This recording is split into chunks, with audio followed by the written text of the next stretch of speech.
Chegamos ao nosso último vídeo sobre o Sermão do Monte. Existia muito mais coisas que a gente poderia falar? Existia, mas a gente falou muita coisa, né?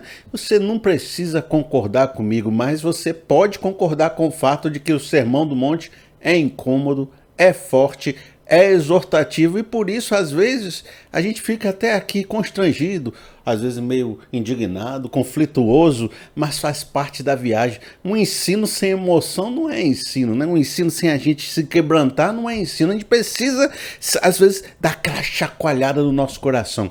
É claro que a gente ainda tem uma estrada hoje, que é o capítulo 7. Eu já falei diversos pedacinhos de texto do capítulo 7 nas outras aulas, mas agora eu vou falar ele mais como uma unidade de pensamento.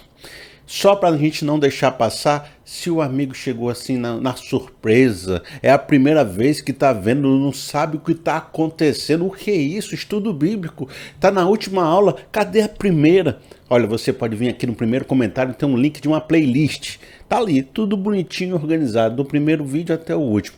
E sempre no final de cada vídeo desse eu deixo um vídeo aqui naquela seçãozinha do YouTube, que ele deixa a gente colocar um vídeo no final. Eu deixo também a playlist lá. Então, Felipe, eu quero acompanhar desde o início. Então vai ali no primeiro comentário e clica, tá certo? Combinado? Vamos lá, que hoje tem muita coisa boa, hoje tem muita coisa legal. Eu vou começar fazendo uma primeira leitura de Mateus capítulo 7, do verso de 1 a 5. Não julguem para que vocês não sejam julgados, pois da mesma forma que julgarem, vocês serão julgados. E a medida que usarem também será usada para medir vocês. Porque você repara no cisco que está no olho do seu irmão e não se dá conta da viga que está em seu próprio olho? Como você pode dizer a seu irmão, deixe-me tirar o cisco do seu olho, quando há uma viga no seu? Hipócrita, tire primeiro a viga do seu olho, e então você verá claramente para tirar o cisco do olho do seu irmão. Olha, eu vou fazer aqui algumas leituras, algumas argumentações comuns sobre esses primeiros versos. A primeira leitura é aquela que o irmão que já está na igreja há muitos anos, assim como eu, né, sempre já ouviu aquelas reflexões, aquelas devocionais, né, a EBD, o líder falando com a gente. Gente, quando você sair aqui da igreja para comer uma pizza depois do culto, veja, tem gente que tá ali, não é comendo a pizza não, tá ali cortando a vida do irmão, né? Tá destrinchando o irmão, eles estão jantando o irmão naquela mesa, ficando julgando as pessoas. Isso acaba com a nossa comunidade. Isso acaba com a comunhão. Amigos, a gente precisa não julgar o próximo, não falar da vida alheia, não fale mal do seu irmão. Todo mundo já ouviu essa palavra dentro de uma comunidade, né? Então, qual é a palavra, qual é o conselho sábio? É você dizer, rapaz, ó, isso não agrada a Deus, isso destrói com a nossa comunidade, por isso não faça. É uma regra. É uma regra para um bom convívio entre os irmãos. Não julgue, não fale mal, né? Não se coloque nessa posição. Isso acaba com a gente, então não faça isso. Aí a gente, né, estabelece esse critério, mas é que nem aquela palavra sobre compromisso no ministério de louvor, né? O irmão participa do ministério de louvor? Quantas vezes você já ouviu assim aquela palavra dizendo, pessoal, tem que ter compromisso, né? E aí você escuta essa palavra, traz texto bíblico, vem o líder, faz uma mensagem desse tamanho, está servindo a Deus e não aos homens, fala um bocado de coisa. Mas aí passa um mês, passa dois, o que acontece de novo? Tem que falar de novo. Aí você passa um ano, vamos supor 10 anos no Ministério de Louvor. Os 10 anos é ouvindo a cada 3 meses sobre compromisso. Da mesma forma, falar sobre não julgar, parece que é uma palavra que a gente tem que falar a cada 3 meses, porque o povo volta. Não é isso? Aí diz, não julgue, pronto, resolvi. Tá 20 anos essa igreja sem ninguém julgar ninguém. Não, rapaz, aí você fala, não julga hoje, passa 2 meses, aí não julga de novo, passa 2 meses, não julga de novo. Porque é algo que vai acontecendo sempre no nosso meio, que é uma comunidade mais fechada. Por que que a gente tem que falar sempre sobre não julgar? Porque comunidades estão ali sempre perto do outro, vendo a vida do outro. E como uma igreja se reúne em volta de uma palavra, de uma moral, de uma ética, de um conjunto de valores, de comportamentos, Você fica vendo a vida do outro e ouvindo falar sobre comportamento. Vendo a vida do outro e o pastor fala de comportamento. Aí o outro, você está bem pertinho do outro. O outro faz um negócio que não tá coerente com o comportamento. O que você começa a dizer? Aí tá vendo lá? Fulano tá fazendo o que o pastor disse não. Aí você começa a julgar as ações dos outros, porque a sociedade, a comunidade evangélica cristã, ela vive muito próxima da outra e fala muito sobre comportamento. Então isso é uma panela de pressão para isso acontecer. Uma das coisas ruins também nesse aspecto é que quando a gente não começa a perceber o nosso próprio pecado, ou quando a gente não é descoberto, ou quando a gente não tem uma análise crítica de nós mesmos, que é outra parte que a gente vai fazer aqui de leitura sobre isso, a gente começa a ver que o irmão está errando, né? E quando a gente diz assim, olha lá o fulano fazendo um negócio errado, implicitamente traz um sentimento de que eu estou certo. Eu estou fazendo certo.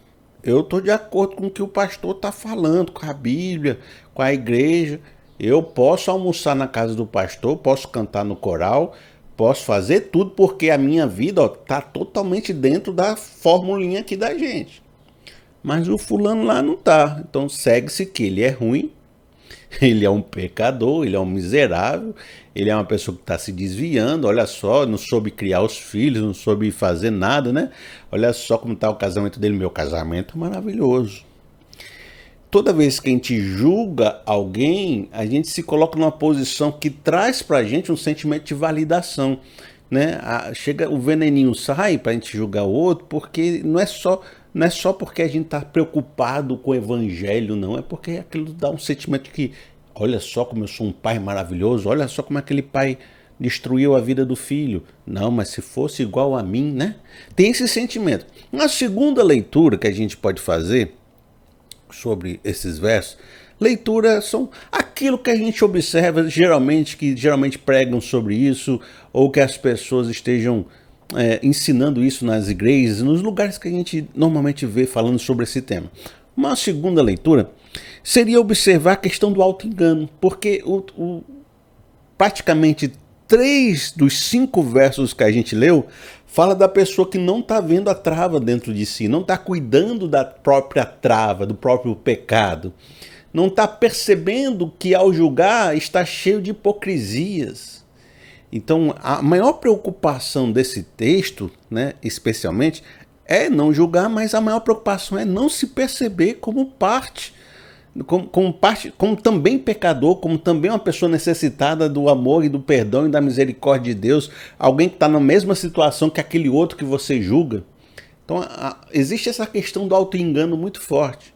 As pessoas são orgulhosas, as pessoas são vaidosas, as pessoas têm um eu cego enorme, gigante. E nessa posição, quando você se coloca nessa posição, você está se colocando como uma pessoa superior, santa, ocupando o lugar de um juiz, ocupando o lugar de Deus, quando você não tem condição de estar nessa posição. Uma das coisas que Cristo quer fazer ensinando isso é que a gente se entenda como pecador. Assim como naquela passagem onde tem a mulher adúltera, né? Você se lembra dessa passagem? Chegou aquele monte de gente com as pedras na mão para atacar na mulher porque ela adulterou.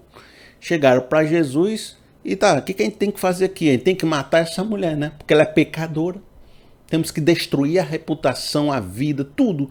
Essa mulher não merece estar no nosso convívio.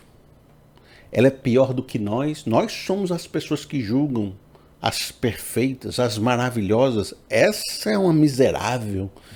Aí Jesus, em vez de falar, vamos condenar, ele começou a fazer a gente se perceber como parte também de uma nação pecadora, de pessoas que são pecadoras. Aí se olha, aquele que não tem pecado, que atire a primeira pedra. E quando as pessoas pararam para fazer uma reflexão, elas pensaram, se a minha vida fosse julgada também, será que eu não estaria na mesma situação dessa mulher por outras questões? Será que não é melhor eu ser misericordioso para que a misericórdia também venha sobre a minha vida? E não ser julgador para que também esse julgamento não venha sobre a minha vida? Então as pessoas começam a fazer uma autorreflexão que é edificante. Né? Quando você para de julgar seu irmão, olha o seu próprio pecado, sai dessa posição de julgamento, você faz um autoexame. Não tem aquele autoexame na Bíblia no momento da ceia? Eu acho que esse autoexame é para ser feito sempre. Eu acho que a fé cristã deveria ser uma fé que está mais preocupada, aí presta atenção nisso, com a minha vida do que eu cuidar da vida do outro, no sentido de dar conta, né? O que é que você está fazendo? O que é que você deixou de fazer? Por que você não está sendo certo, né? Eu estou dando conta da vida do outro. Mas a fé cristã deveria ser mais um dar conta da minha própria vida. Isso é um dos aspectos muito interessantes que você observa em Romanos, olha, capítulo 14, no verso de 10 a 13. Portanto, você, por que julga o seu irmão? E por que despreza o seu irmão? Pois todos compareceremos diante do tribunal de Deus. Assim, cada um de nós prestará contas de si mesmo a Deus. Portanto, deixemos de julgar uns aos outros. Em vez disso, façamos o propósito de não colocar pedra de tropeço ou obstáculo no caminho do irmão. Esse texto está dizendo que é de Deus a função de julgar e cada um só vai prestar conta de si diante de Deus. Você não vai prestar conta do seu amiguinho e o seu amiguinho não vai prestar conta de você. E se isso é uma verdade espiritual no céu, tornemos isso uma verdade espiritual aqui na terra, de maneira que, meu amigo, é como se Jesus, a Bíblia, estivesse dizendo, cuide de você, cuide da sua vida, sabe? Deixe o irmão na sua própria caminhada, ele vai encontrar seu caminho de redenção. Ele está te pedindo ajuda? Ele veio conversar com você? Você tem alguma coisa a ver com a situação? Então por que você fica julgando? Deixa o rapaz, deixa a consciência dele, deixa o modo dele de viver, rapaz. Não fique... Ele vai prestar conta dele a Deus, mas não é você que é o juiz.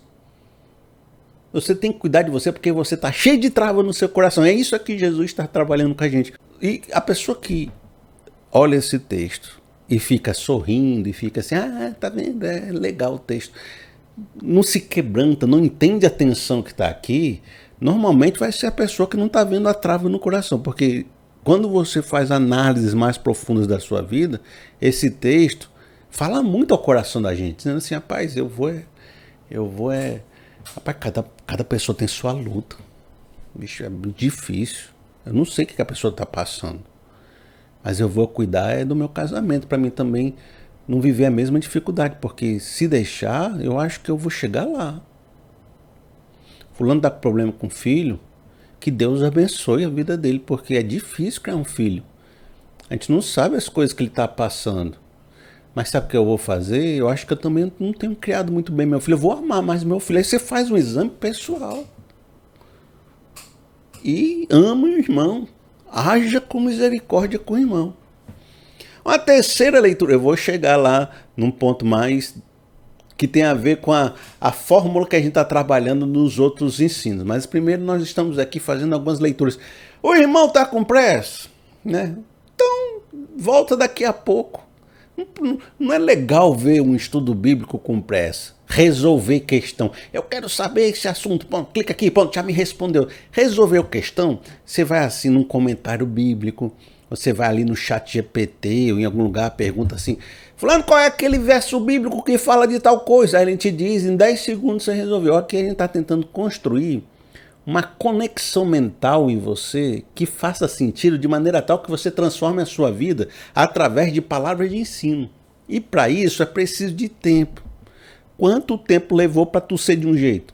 Aí tu vai mudar só porque eu dei uma resposta de 10 segundos?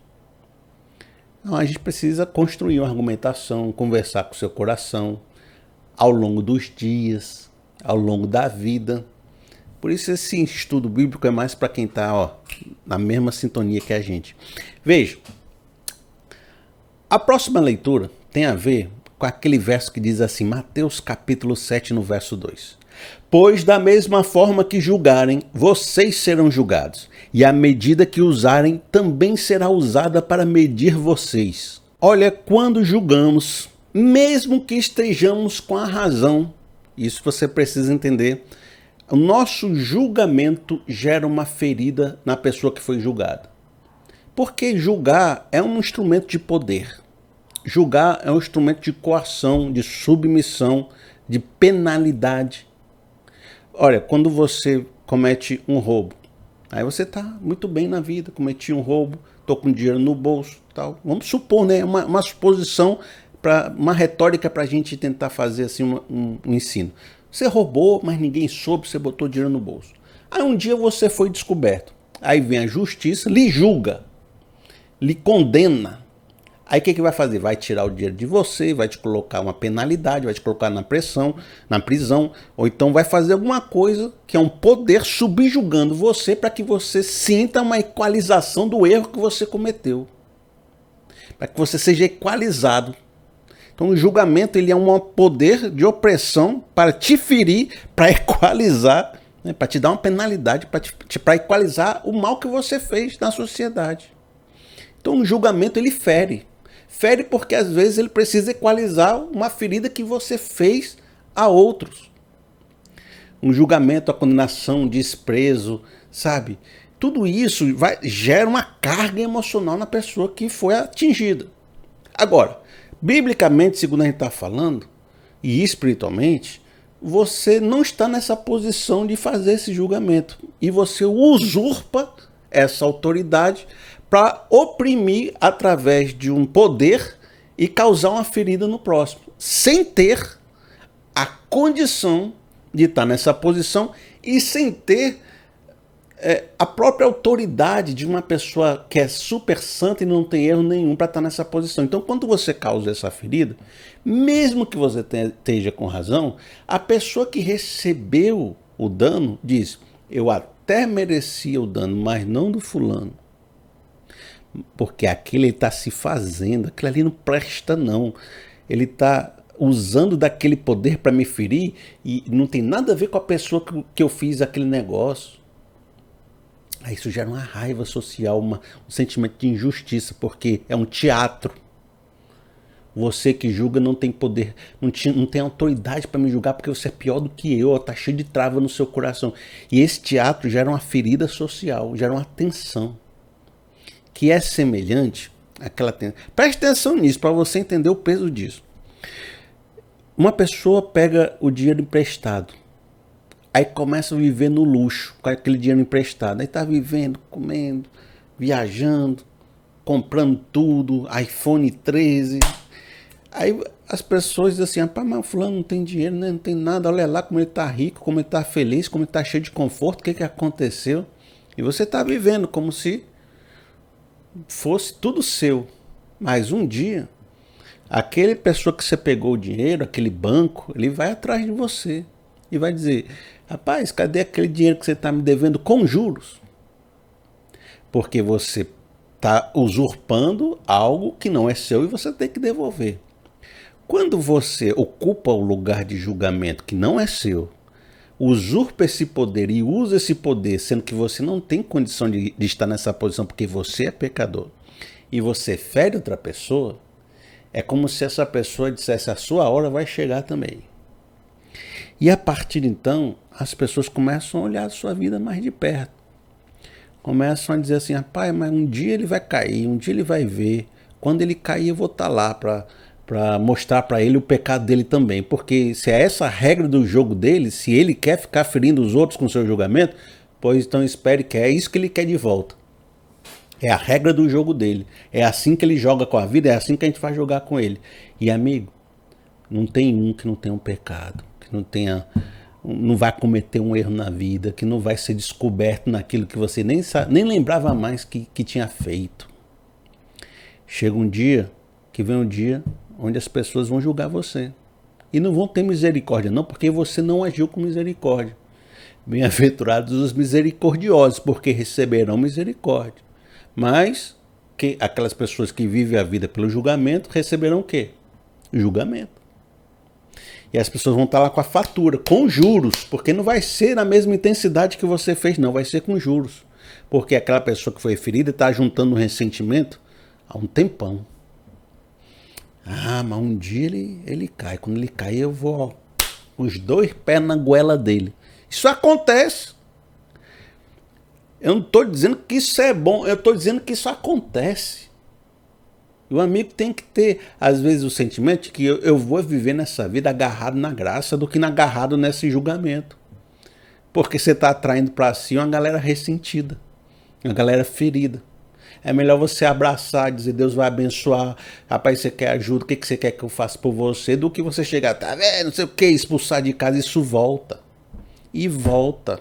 Volta porque você está ferindo as pessoas.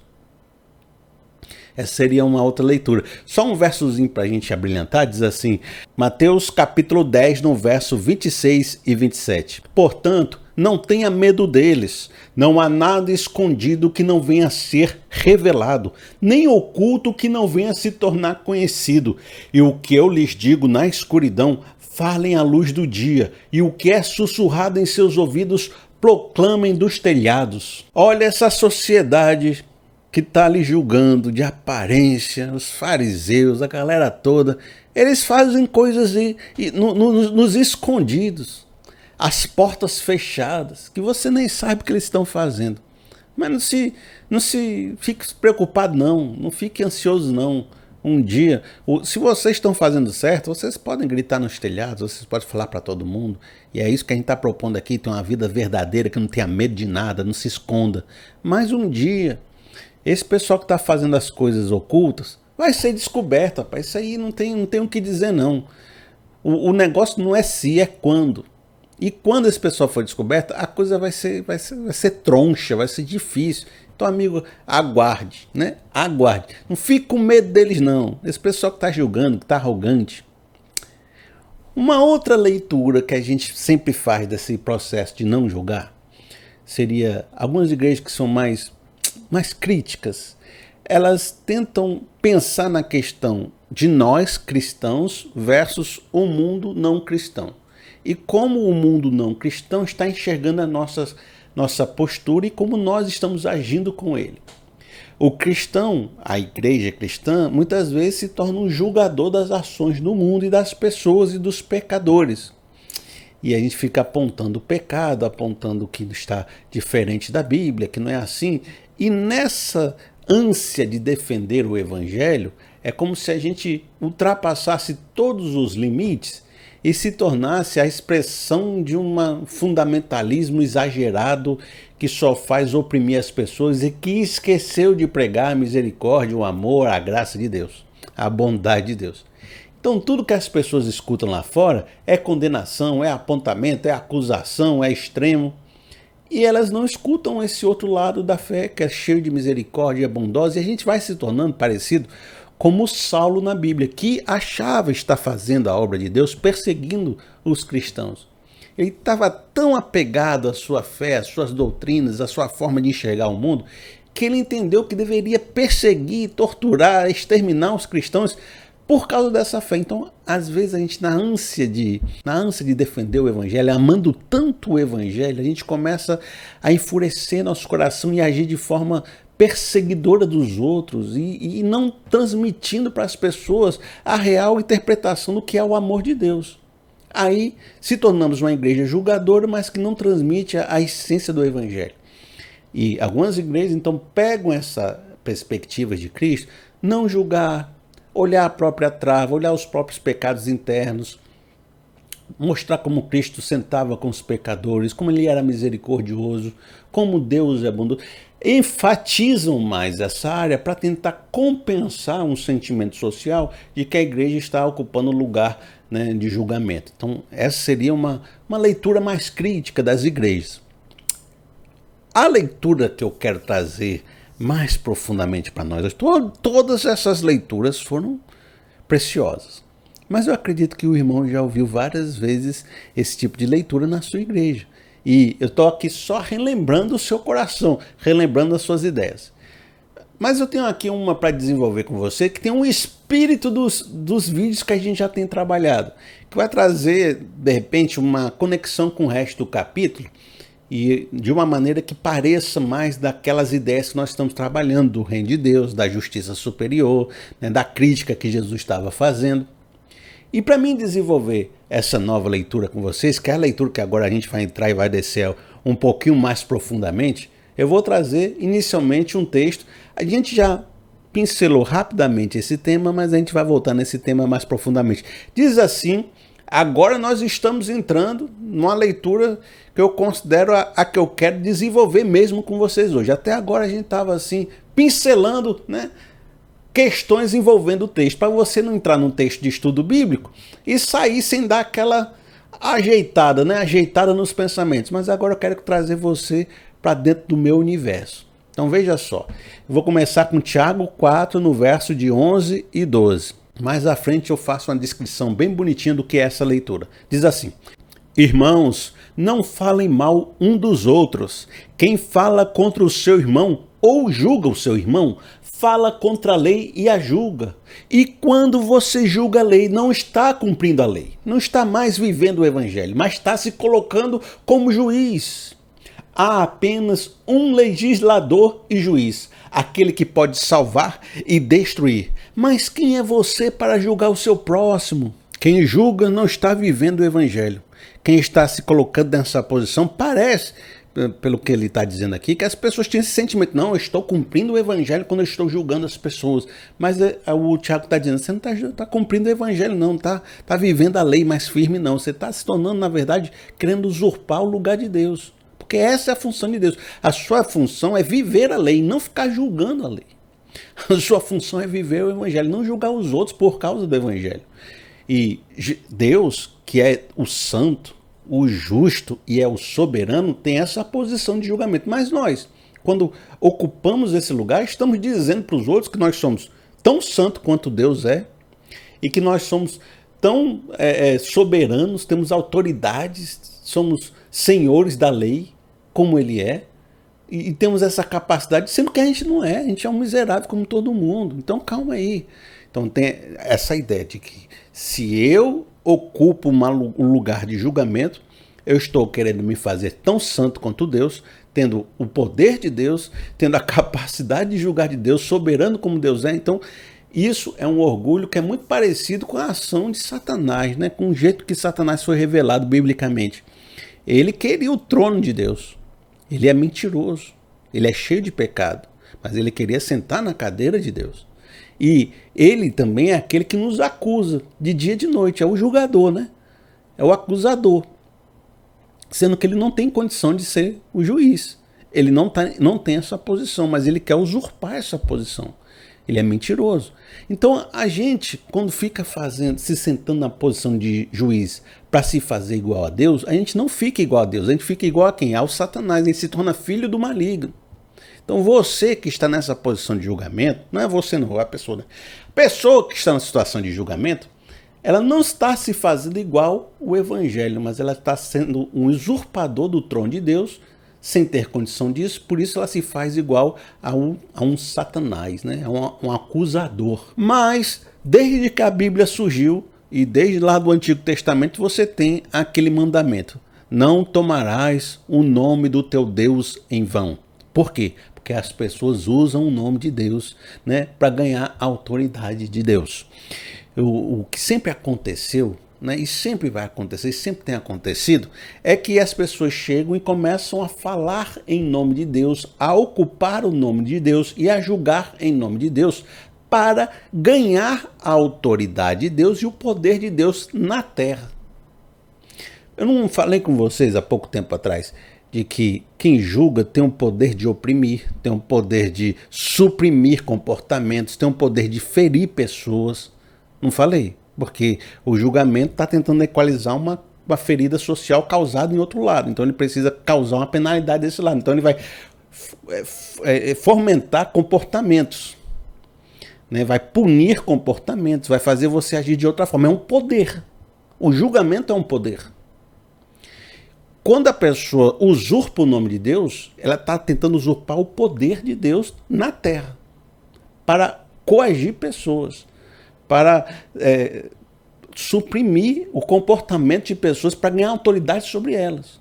E é aqui que está um dos pontos mais problemáticos que Jesus está criticando, porque a gente tem vindo de todas essas aulas do Sermão do Monte como a religião tem sido um instrumento de opressão, Como a religião, ela é uma religião de aparência, cheia de trava no seu coração, cheia de podridão dentro dela, e como elas têm amplificado a desigualdade e sofrimento e não trazido a justiça do reino até a terra. Por quê? Porque essas pessoas estão usurpando o lugar de Deus, não para fazer a justiça, mas para se perpetuar no poder, para continuar agindo com o poder de Deus, oprimindo as pessoas, sendo que elas não têm condição de sentar nesse lugar porque são tão pecadores como todos os outros. E para você entender como essa posição de autoridade de julgamento é uma posição de poder, eu vou ler alguns versos de Mateus 23, que está falando do alvo da crítica de Jesus, que são os fariseus. São aqueles que pareciam justos, que acusavam os outros, que julgavam os outros, mas eram cheios de travas no coração e de pecado. E como esse cidadão faz isso? Através de uma estrutura de poder. Você está me entendendo? A gente vai ler um pouquinho de Mateus 23, você vai ver um retrato um pouquinho melhor disso tudo. Diz assim, Mateus 23, no verso 2. Os mestres da lei e os fariseus se assentam na cadeira de Moisés. Obedeçam-lhes e façam tudo o que eles dizem, mas não façam o que eles fazem, pois não praticam o que pregam. Eles atam fardos pesados e os colocam sobre os ombros dos homens, mas eles mesmos não estão dispostos a levantar um só dedo para movê-los. Ai de vocês, mestres da lei e fariseus hipócritas! Vocês fecham o reino dos céus diante dos homens. Vocês mesmos não entram, nem deixam aqueles que gostariam de fazê-lo. Ai de vocês, mestres da lei e fariseus hipócritas! Vocês devoram a casa das viúvas e, para disfarçar, fazem longas orações. Por isso serão castigados mais severamente. Eles estão sentados na cadeira do julgamento, na cadeira da lei, na cadeira de Moisés. São eles que detêm a interpretação, a condenação, que dizem quem são pecadores e quem não é, quem está dentro da fé, quem está fora, quem merece o nosso amor, quem não merece. Eles estão julgando os outros, sendo que eles não fazem o que dizem. Eles são uma religião de aparência, um pessoal assim que está tudo bonito por fora, mas são podres por dentro. Mas usam dessa posição para impedir que as pessoas vivam o verdadeiro evangelho. Eles fecham o reino dos céus e não permitem quem quer entrar no reino dos céus entrar. Eles perseguem, eles determinam as narrativas, os discursos, quem tem direito a falar, quem não tem, quem pode viver tal coisa. Eles dominam o poder de tal forma que eles colocam atos pesados, fardos pesados, tanto de determinações de leis, como de estrutura social mesmo, na vida de pessoas, para que eles vivam no privilégio. Eles exploram a casa da viúva pobre. A viúva é uma pessoa vulnerável, não tinha dinheiro, oprimida, a parte mais baixa da sociedade, mas na desculpa de fazer orações. Todo esse verso é um símbolo da opressão. Olha só, a pessoa usando da religião, da desculpa da religião, para tirar o resto de comida de uma pessoa vulnerável. Então, a cadeira de Moisés, sendo usada por pessoas perversas, era um instrumento de opressão da pessoa mais vulnerável da sociedade e não manifestava o reino, fechava a porta do reino. Porque essa cadeira de julgamento traz poder, poder de oprimir, de coagir, de excluir. Entendeu? Mateus capítulo 23, no verso 28. Assim são vocês. Por fora parecem justos ao povo, mas por dentro estão cheios de hipocrisia e maldade. Novamente isso, é uma religião de aparência, mas por dentro estão todos podres. Mas é interessante uma coisa que ele disse aqui, ó, hipocrisia e maldade. Lá atrás, eu falei com vocês que há uma leitura que as pessoas fazem esse julgamento porque elas estão auto-enganadas, elas não percebem a trava que estão dentro dela. E como pastor, como discipulador, eu vi muitas vezes na vida as pessoas que realmente não se enxergam. Elas acham que são perfeitas, acham que são puras, até pastores, até pessoas assim de autoridade estudadas. Você vê, elas estão cheias de hipocrisia, de incoerências, de julgamentos. Elas estão podres, mas elas realmente não percebem quem elas são. Às vezes elas precisam de um espelho de alma, de uma exortação, de um quebrantamento para ela conseguir se enxergar. Mas esse versinho, e aí a gente vai conversar mais lá na frente sobre ele, está colocando que o que move essas pessoas na cadeira de Moisés, apesar de ser vaidade, poder e várias coisas assim, é a maldade. Porque dentro dos sentimentos do coração deles existe o mal. Existe uma carne pecadora querendo fazer a opressão, querendo roubar o dinheiro da viúva, querendo usar do poder para oprimir, para manter seus privilégios. Existe um mal, mesmo que esse mal esteja um pouco escondido em cima de narrativas e aparências, mas existe algo dentro do indivíduo que não é só ignorância. É mal, é maldade que esse indivíduo está fazendo. Ele está usando da religião e da aparência para fazer suas maldades sem que as pessoas percebam que ele está fazendo a sua opressão e a sua maldade. Não preciso ir muito longe, o amigo sabe, você vê um político falando, tá ali o discurso bonito na boca do político, mas se o amigo viveu mais um pouquinho, você sabe que às vezes aquele cidadão não presta. O amigo sabe, o cidadão não presta, ele está fazendo aquilo para ganhar dinheiro, para explorar, para fazer as coisas, ele não presta. Mas o discurso na boca está lindo. É como se Jesus estivesse dizendo, tem maldade ali, tem vontade de oprimir, tem vontade de roubar, tem um desejo de fazer o mal. Já já a gente volta mais sobre isso, porque eu quero ler com vocês qual é a nossa leitura.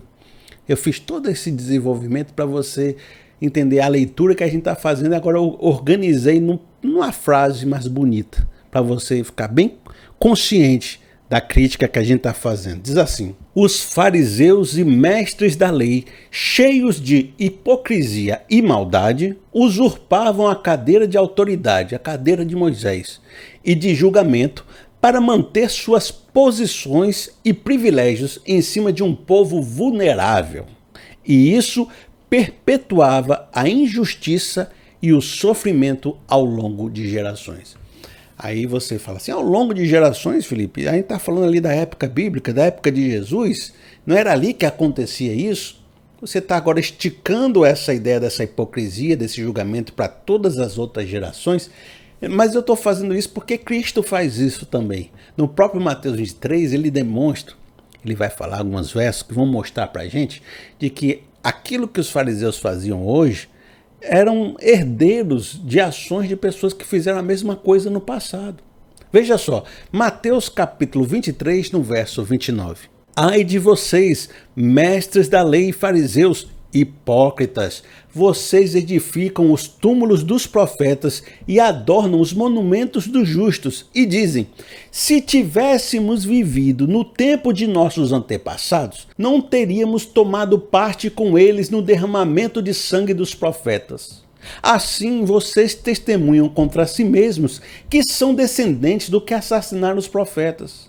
Acabem, pois, de encher a medida do pecado dos seus antepassados. Serpentes, raças de víboras, como vocês escaparão da condenação ao inferno? Por isso, eu lhes estou enviando profetas, sábios e mestres. A uns vocês matarão e crucificarão, a outros açoitarão nas sinagogas de vocês e perseguirão de cidade em cidade.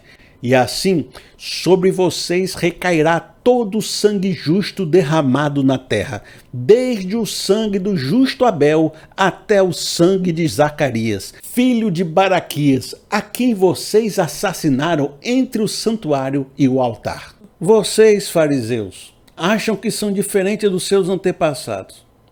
Fica lendo aí a Bíblia, fica vendo aquele tempo dos profetas e dos reis e fica dizendo, rapaz, se a gente vivesse naquela época, os profetas não teriam morrido porque a gente teria escutado eles. A gente teria sido um povo fiel, Deus teria vindo com a sua provisão, Jerusalém nunca teria caído nas mãos da Babilônia.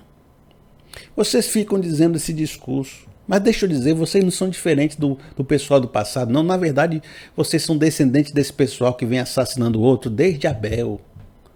Vocês são capazes de fazer tudo que o pessoal do passado fez e vocês vão ver isso acontecendo na vida de vocês. Sabe por quê?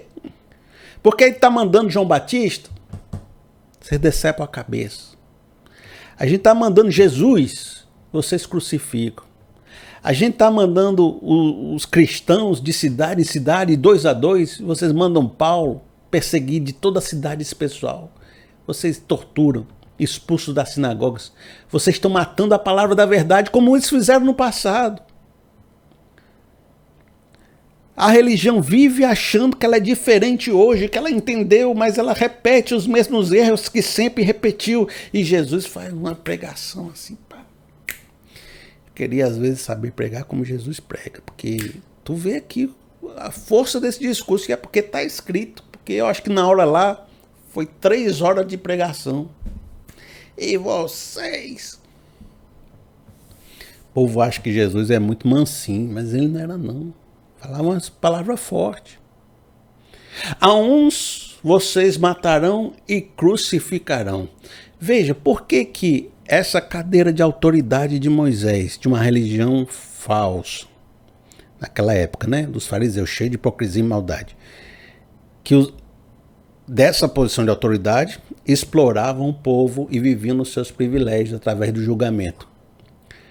Por que tu acha que ela está matando e crucificando pessoas que não concordam com ela? Essa posição de poder, ela tenta se preservar para preservar o seu privilégio, para preservar a sua autoridade. Mas ela se preserva em cima de uma narrativa.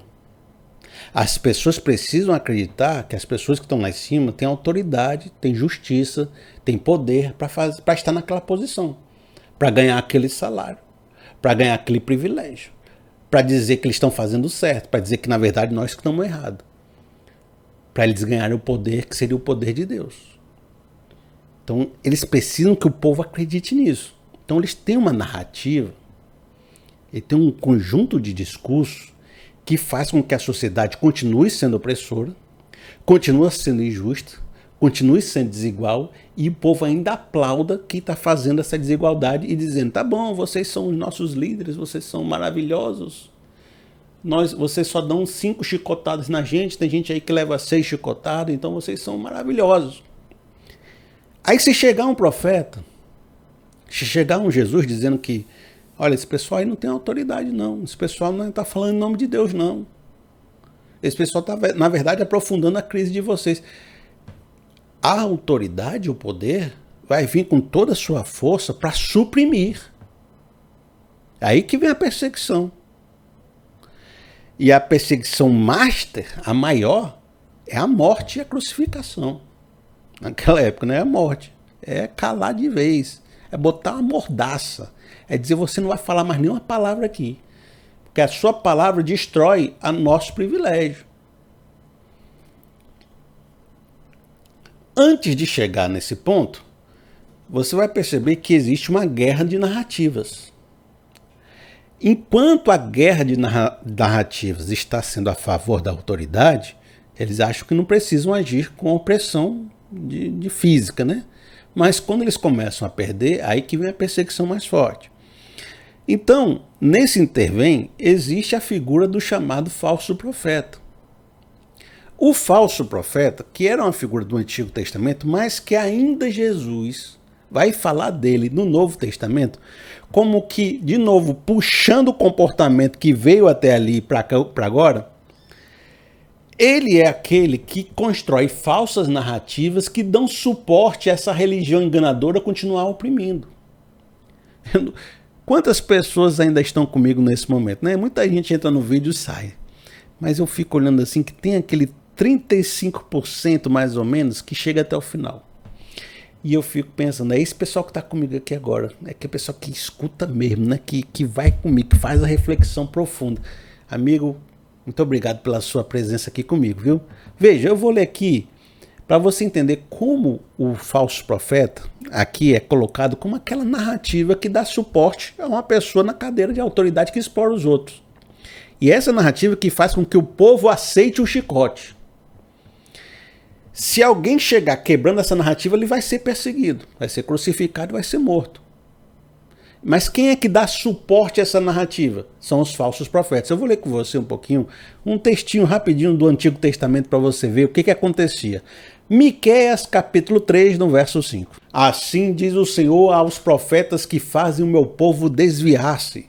Quando lhes dão o que mastigar, proclamam a paz, mas proclamam guerra santa contra quem não lhe enche a boca. O falso profeta faz o povo desviar.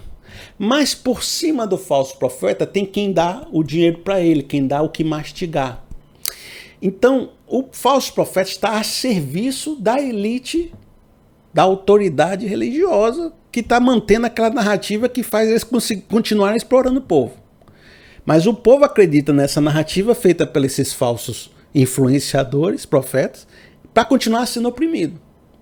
E esse profeta ele vai proclamar a perseguição, vai proclamar a paz de acordo com o que pagam para ele dizer. Eles não estão sendo boca de Deus, eles estão sendo boca do dinheiro dessa autoridade de aparência que está usando esse cargo, dessa posição para oprimir o povo.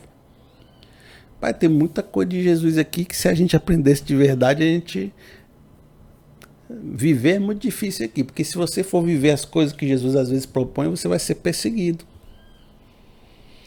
E o que esse falso profeta fazia? Transformava os conceitos para que você achasse que estava vivendo o evangelho de verdade, mas na verdade os fariseus estavam fechando a porta do reino dos céus. Diz assim Isaías capítulo 5, no verso 20. Ai dos que chamam ao mal de bem e ao bem de mal, que fazem das trevas luz e da luz trevas, do amargo doce e do doce amargo.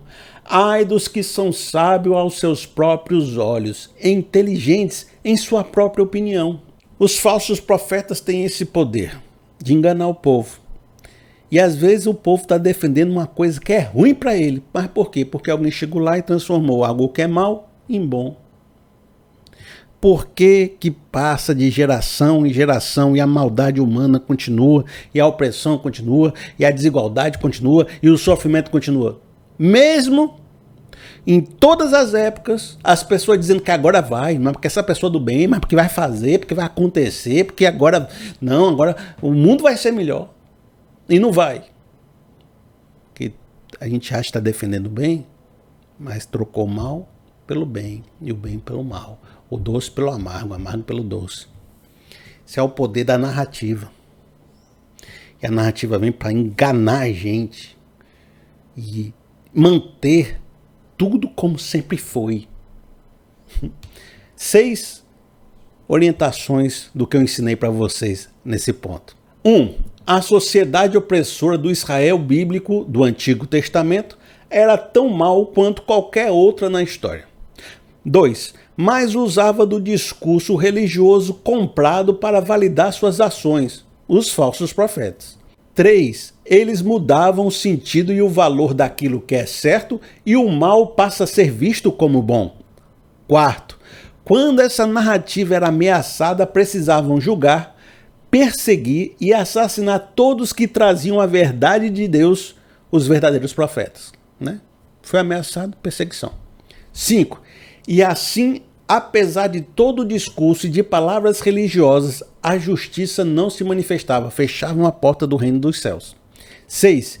E Cristo associa a sua sociedade como herdeira daquela sociedade, assim como a nossa é, e todas serão em épocas posteriores até chegar o tempo do fim. Eita, menino, viu aí? Mateus capítulo 7, no verso 15. Cuidado com os falsos profetas. Eles vêm a vocês vestidos de pele de ovelha, mas por dentro são lobos devoradores. Vocês os reconhecerão pelos seus frutos. Pode alguém colher uva de espinheiros ou figo de ervas daninhas? Semelhantemente, toda árvore boa dá frutos bons, mas a árvore ruim dá frutos ruins. A árvore boa não pode dar frutos ruins, nem a árvore ruim pode dar frutos bons. Toda árvore que não produz bons frutos é cortada e lançada ao fogo. Assim, pelos seus frutos vocês os reconhecerão. Toda a maquiagem realizada pelos falsos profetas pode fazer a gente ficar enganado sobre a vida. Mas tem uma coisa que ela não consegue fazer: a justiça. Ela não consegue fazer o mundo acabar com a miséria, o mundo ser mais igual, o mundo diminuir o sofrimento, o mundo ser mais justo com os valores do alto. Não consegue. Ela consegue enganar a gente, consegue deixar a gente ficar sustentando um governo e uma autoridade e uma religiosidade tóxica. mas não faz a justiça, porque a justiça é fruto. Então você vê o discurso todo lindo e fica até tentado a acreditar nesse discurso lindo, mas olhe para fora da sua porta e olhe a sociedade, olhe os frutos, olhe as pessoas, olhe o mundo e diga, esse mundo está lutando pelo bem? E por que que há tanto mal aqui fora? Esse evangelho pregado é o certo? Por que que não transforma as vidas? Não, mas vai acontecer, mas está dando certo, mas olha só, olha o que a gente está... Mas por que que as vidas das pessoas estão todas destruídas?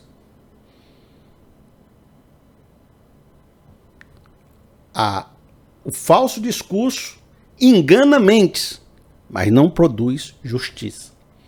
E se você olhar a justiça, você pode questionar o discurso.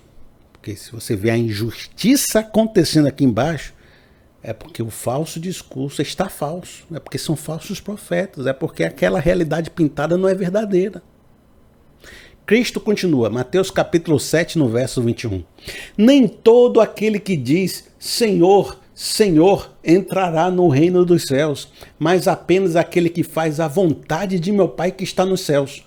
Muitos me dirão naquele dia, Senhor, Senhor, não profetizamos nós em teu nome não expulsamos demônios e não realizamos muitos milagres.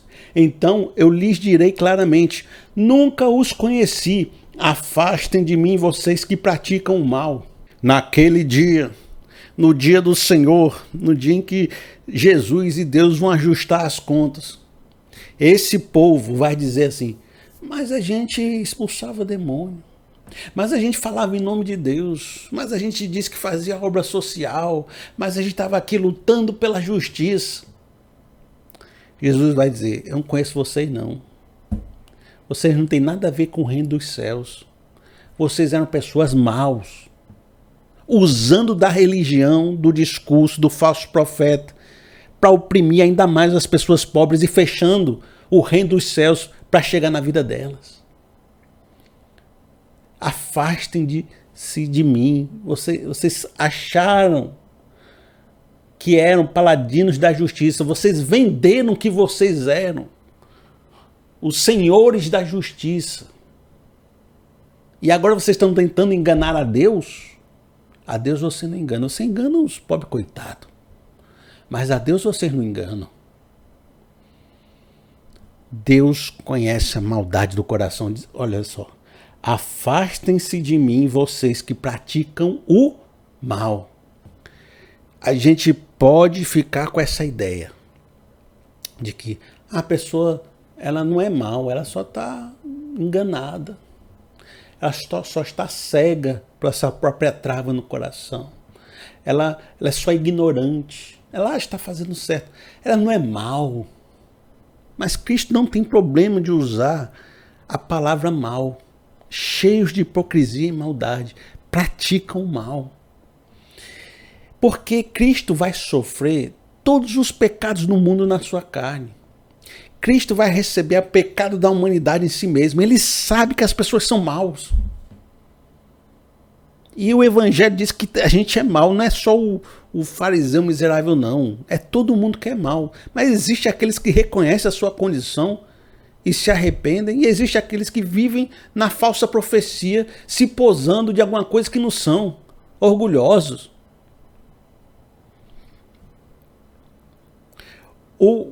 Essa maldade, às vezes, ela vem com essa ideia de que, não, na verdade eles não são maus, eles só estão lutando da forma deles lutar, eles acreditam nessa verdade e eles estão enganados. Mas existe maldade.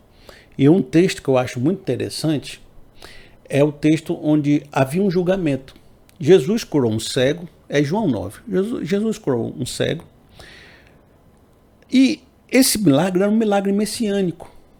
Era um milagre que atestava que Jesus é um cego de nascença. Jesus era o Filho de Deus, era o Messias, porque ele curou uma pessoa que era cego de nascença.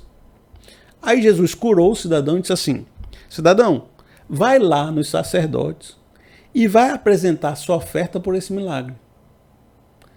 Agora, o que Cristo está fazendo é um negócio muito interessante, porque ele fez um milagre messiânico Disse para a pessoa se apresentar para a autoridade para mostrar que, se a autoridade observasse esse milagre, ela teria que atestar que Cristo era o Messias.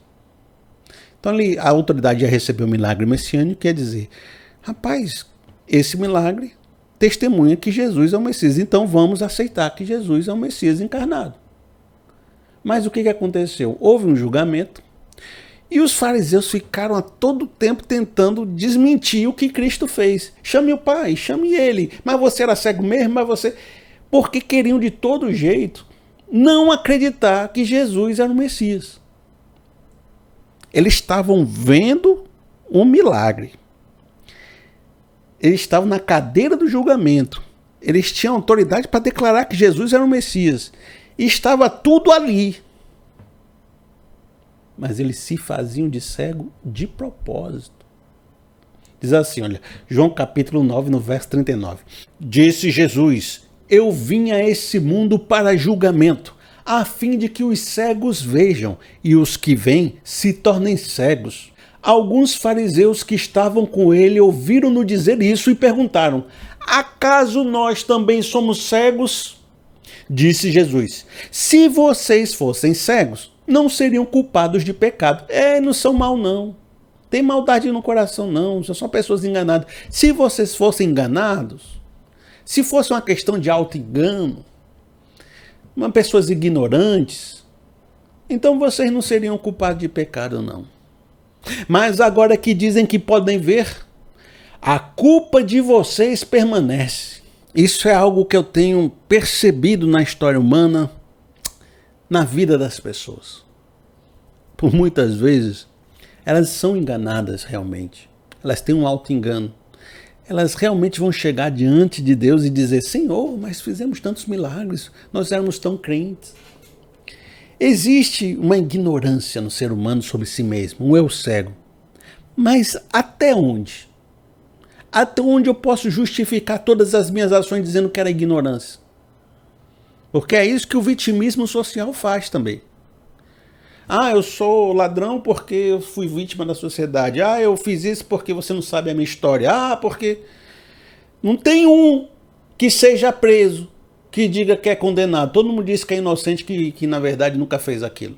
Todo mundo se justifica. Todo mundo diz que é lindo. Mas até onde? É ignorância? Até onde é cegueira proposital?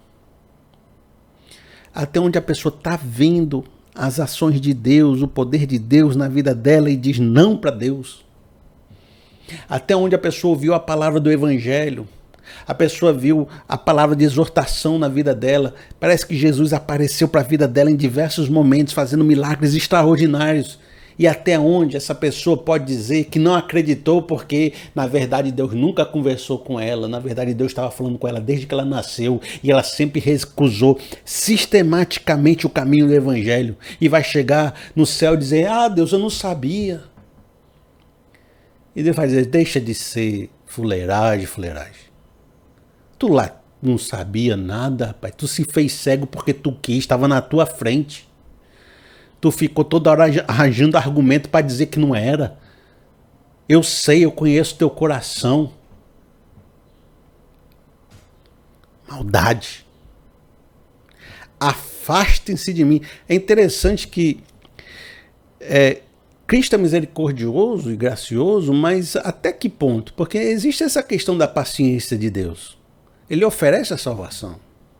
Ele oferece o perdão. Ele oferece a palavra. Mas as pessoas dizem não. Aí o que Cristo faz? Fica insistindo? Ou bate o pó da sandália e vai para outra cidade? Cristo não insistia. Cristo lançava palavras de condenação. Lembra quando ele diz assim: ai de vocês, Betsaida. Ai de vocês, Cafarnaum.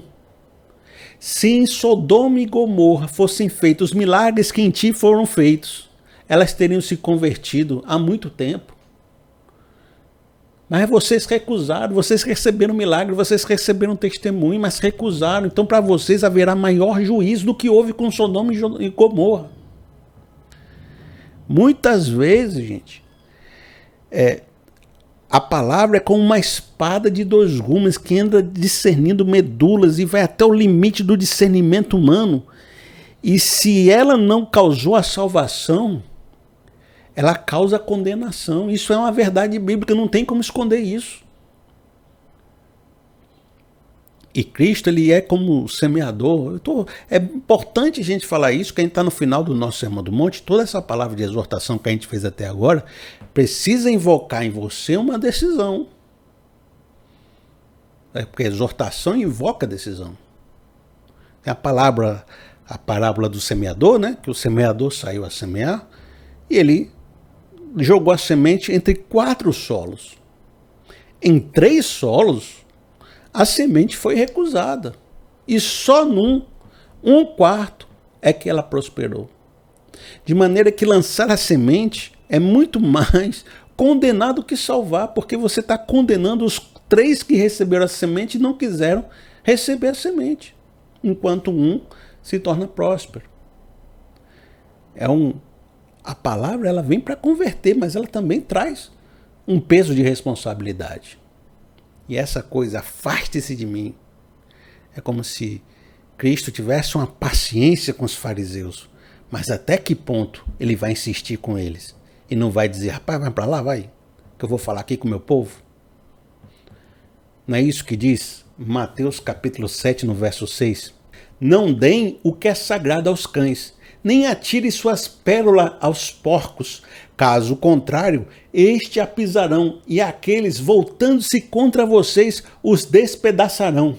Ao mesmo tempo que essa nossa reflexão atual está chamando a nossa responsabilidade, o nosso discernimento, a nossa decisão, por outro lado, também é uma palavra para nós que nos esforçamos demais para pregar, que estamos nessa luta de fazer a obra, de algum momento a gente se sentir liberto dessa ansiedade que a gente tem de que todo mundo tem que aceitar, de que a gente tem que fazer mais, e se a gente não fizer é culpa nossa e não sei o quê. Às vezes é importante também, principalmente eu que trabalho com palavras, a gente entender que tem muita gente que vai dizer não.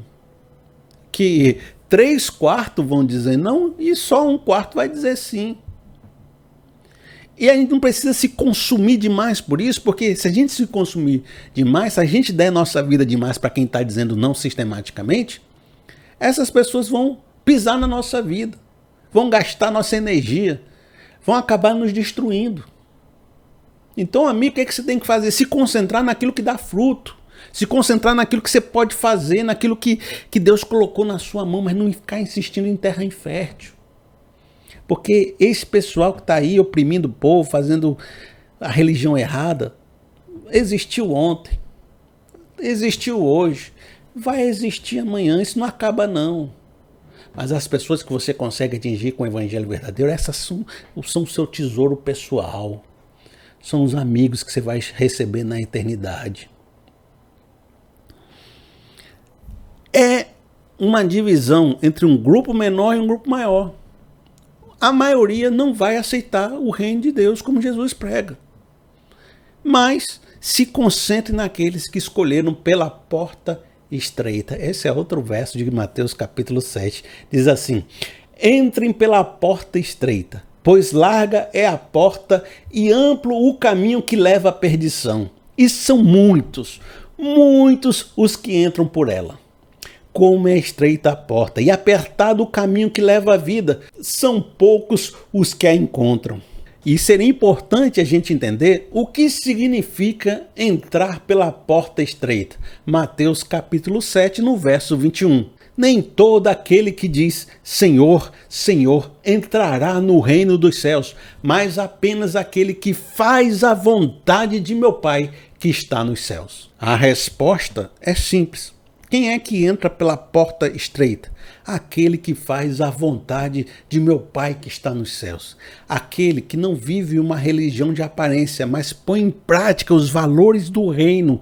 E ao pôr em prática, produz a justiça na sociedade e guarda sua alma para as moradas eternas. Cristo continua falando sobre essa necessidade de fazer a vontade de forma prática. Diz assim Mateus capítulo 7, no verso 24. Portanto, quem ouve estas minhas palavras e as pratica é como um homem prudente que construiu a sua casa sobre a rocha. Caiu a chuva, transbordaram os rios, sopraram os ventos e deram contra aquela casa. E ela não caiu, porque tinha seus alicerces na rocha. Mas quem ouve as minhas palavras e não as pratica é como um insensato que construiu a sua casa sobre a areia. Caiu a chuva, transbordaram os rios, sopraram os ventos e deram contra aquela casa. E ela caiu, e foi grande a sua queda.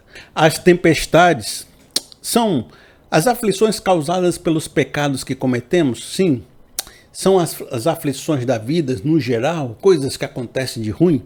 São.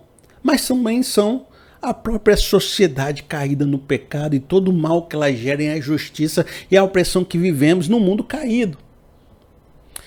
Todo o mal que acontece sobre nós é fruto de uma sociedade destruída e corrompida, hipócrita e cheia de maldade. É as tempestades.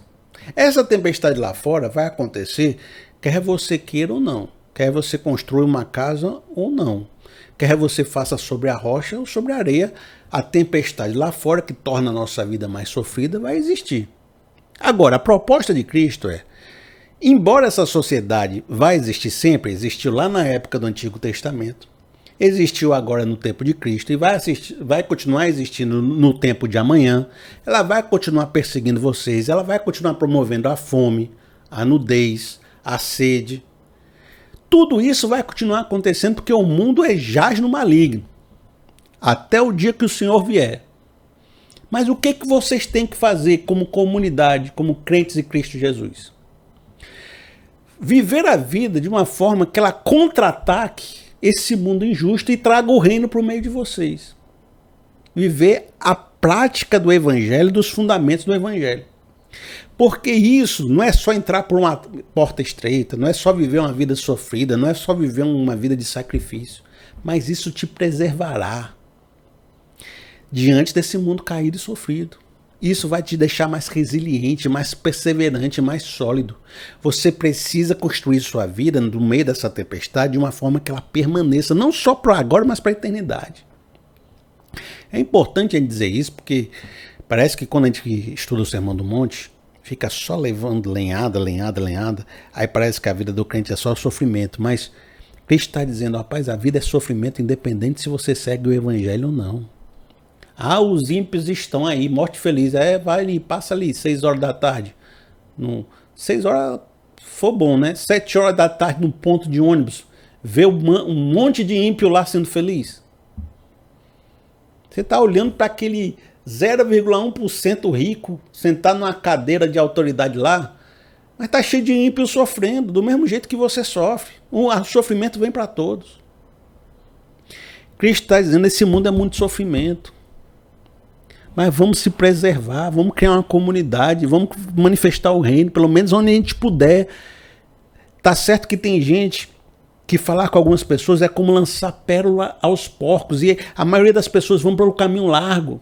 Mas nós podemos construir um pedacinho do reino de Deus que possa ser ter um fundamento mais forte e nos ajudar a perseverar. Por isso que ser crente não é uma opção pela miséria humana, é uma fuga dessa miséria humana para tentar ser mais resiliente contra a miséria humana que acontece aqui fora. E nesse sentido eu queria até ir além para trazer que para quem vive essa realidade não só tem a preservação, como tem promessas. E eu estou dizendo isso para você não terminar o Sermão do Monte cheio de lapada nas costas, mas terminar com esperança. Quero liberar essa palavra para a sua vida. Mateus capítulo 7, no verso 7. Peçam e lhes será dado. Busquem e encontrarão. Batam e a porta lhes será aberta. Pois todo o que pede recebe, e o que busca encontra, e aquele que bate, a porta será aberta. Qual de vocês, se seu filho pedir um pão, lhes dará uma pedra? Ou qual, se pedir um peixe, lhe dará uma cobra? Se vocês, apesar de serem maus, sabem dar coisas boas aos seus filhos, quanto mais o Pai de vocês que está nos céus dará coisas boas aos que lhe pedirem. Assim, Em tudo, façam aos outros o que vocês querem que lhe façam, pois esta é a lei e os profetas. Viver segundo a vontade de Deus é carregar promessas eternas, tanto para essa vida quanto para a vida vindoura. É também acreditar que Deus nos preservará no meio da tempestade. Mas mais ainda, é acreditar que Ele é gracioso. Ele não pediu para a gente ser gracioso no Sermão do Monte? Ele não pediu para a gente ser misericordioso no Sermão do Monte? Por quê? Porque Ele é gracioso. Porque Ele é misericordioso. E agora a gente está relembrando isso e dizendo, amigo, Deus é bom. Seguir pela porta estreita não é algo de sacrifício ruim, é bom. É se preservar, é receber bênçãos do alto. Você quer viver essa bênção de Deus? Pare de recusar Deus, pare de ser o cego do fariseu.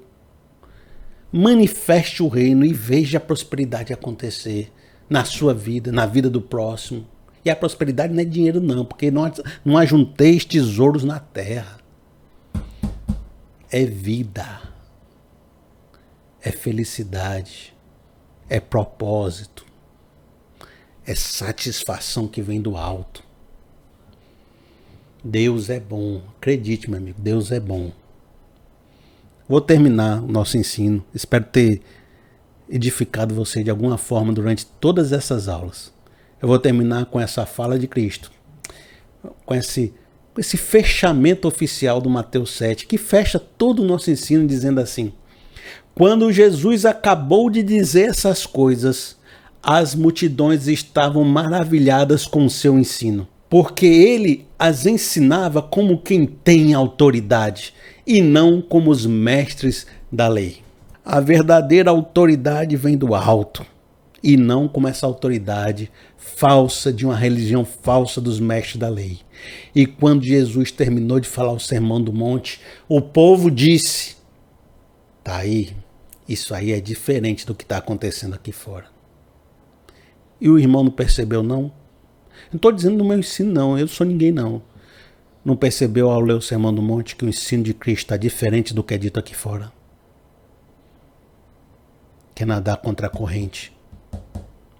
Fica a palavra para você. O que você vai fazer com a palavra? Não sei. Eu entreguei. O que eu vou fazer com a palavra? Também não sei. Estou tentando. Sou igual você. Tá certo? Combinado? Amigo, eu vou dar aquela oportunidade para você me abençoar, porque tem sido muito importante a participação de todos vocês. Se o amigo pode, se tem algum recurso aí que quer me ofertar, me ajudar na minha caminhada, não se constranja não, porque tem sido importante. Faça através do Pix. Meu Pix é a chave Pix, pr.felipeseabra@gmail.com, pr.felipeseabra@gmail.com. E os amigos, quando contribuem, olha, chega aqui no meu Nubank, chega aqui, eu digo assim, rapaz, aí Deus abençoou, ó como Deus foi bom, como Deus usou a vida de vocês. Obrigado, tá, gente, pelas ofertas, tem sido fundamental para resolver aqui minhas questões. No mais, que Deus te abençoe. Olha aqui as playlists que estão com todas as aulas, no primeiro comentário também tá. E até o nosso próximo vídeo. Até mais.